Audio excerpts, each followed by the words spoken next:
And so there's a couple things that make my life very busy. One of them is obviously is the factory, planning the factory with our team, trying to make sure it's designed correctly to be able to eventually build 35,000 trucks a year. So that's a very big undertaking.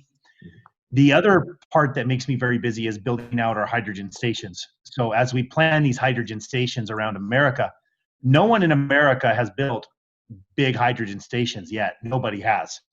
And obviously Nikola's real. We have real vehicles driving every day. And we showed I went on live TV and I showed the whole world the truck was driving. We have the biggest partners in the world, like Robert Bosch. We have groups like, some of the biggest groups in the world, WABCO, and I can promise you none of them would touch us if we were fake. The problem is with some media, they want the more clicks they get on a website, the more money they make in ad revenue. I mean, they reported that that our vehicles were fake and they weren't real and they weren't operable and it was all a lie. And I took it kind of personal. It was a little hard for me because I'm a real person. I'm a human. I'm not some space organism. Coming from outer space. Like I am human. So when someone tells me that I'm a fraud or a lie, I punch back, man. When I get punched in the face, I punch back. And it was a little tough, but we've proven them wrong. We showed the whole world how their trucks were real. We did live videos with them. We drove them. We brought people in to come see them, and we're less than. We have 5 trucks coming off the assembly line right now in Germany. Mm-hmm. And those are our first 5 test trucks. We have more vehicles built than Tesla does, for the big trucks. The benchmark of doing something important in life is getting others to believe in your vision and change. And we've been able to get the world to believe that diesel is bad, the emissions are bad, and that hydrogen is a sustainable option for diesel. And now every major truck manufacturer in America is going hydrogen because of Nikola. And the market does not reward them for it. And it's not their fault. It's not Hyundai's fault. They're doing everything right.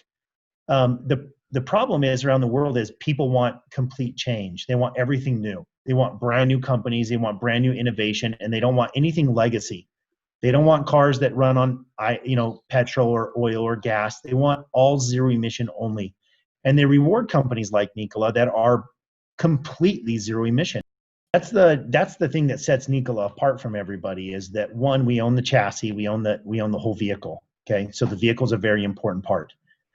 Second is we own all the core technology inside of it. So all the controls, all the inverters, the battery systems, the battery management systems, the thermal control, the adaptive cruising and safety features for the driver, the human interface, the HMI, which is the screen and how you navigate through that system with the driver, and all the data that comes along with that vehicle we own.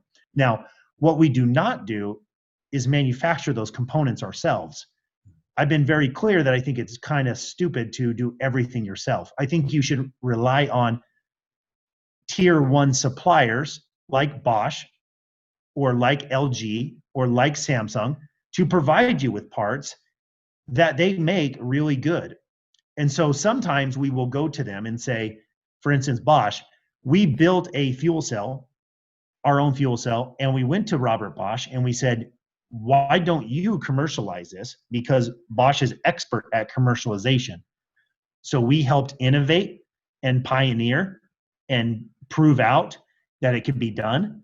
And then we let suppliers bring it to market with us. Let someone else build them and make 8%. I don't care about the 8%. I mean, some people criticize us for that because they say, why, Nikola doesn't do anything. I completely disagree. I think we do everything, but we do it with partners. And that allows us to spread our risk. It allows us to spread our knowledge. And it allows us to learn from the very best of everybody around us. And I'm a big believer in learning from people around me. So the Koreans know how to build stuff. They're good. They're really good. And we needed their help because Americans are really good at innovation, but they're not great at building in mass production. And we wanted to work with them, but for some reason they never wanted to work with us. I thought they were one of the best brands in the world, but for some reason they turned us down twice. So we went a different direction, and that's part of being an entrepreneur. That's part of being an entrepreneur is getting turned down, is getting told no. don't have to compete with them because the market is so big. For the next 30 years, 200,000 up to 400,000 trucks are sold every year in the class 7 and 8 market. It's almost over 500,000 trucks a year in the class 7 and 8. And that market is so big that Tesla could build an unlimited amount of trucks, and we could build. It's like soccer, going to the World Cup. Everyone wants a World Cup. Everyone wants a winner. Everyone wants to see someone win and someone do well. And that's what we're doing here is we're creating a World Cup of clean energy, and Nikola's in the final 4. And so we'll see who wins, but it's not really about who wins because we all win. In America, a lot of Americans don't understand hydrogen because Elon has said hydrogen is a fuel cell. So he said that it's a total lie. The hydrogen's all a lie, essentially, is the word, kind of a fool cell, that you're a fool for believing in hydrogen.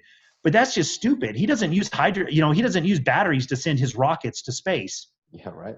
Hydrogen has its place, but so does batteries. Because I wasn't very good at school. I cannot read a book from start to finish. I can never do that. I read a few paragraphs at a time, and then I have to go to a new subject. And then a few paragraphs and a new subject, and then a few paragraphs and then a new subject. And then I can go back to the first subject. But too much time with one thing over, I don't absorb it. I have to constantly change in order to remember everything. And so as long as I'm changing subjects very quickly, I can remember everything. So I just have a different way of learning, and I have to learn with my hands. I cannot learn through a book. So I just wasn't any good at college. I guaranteed I was going to fail. So why not leave before you fail? There's one thing I've learned at Nikola. You would not believe how many people are hoping that I fail because they don't want to see someone do better than they did in their life. They hate you for being successful, and they're very miserable. A lot of people are just not happy, and they want everyone around them to be miserable too. And if you succeed, it means that they failed. And I don't look at it like that in life. I never looked at myself and thought, well, because I'm successful, someone else is a failure.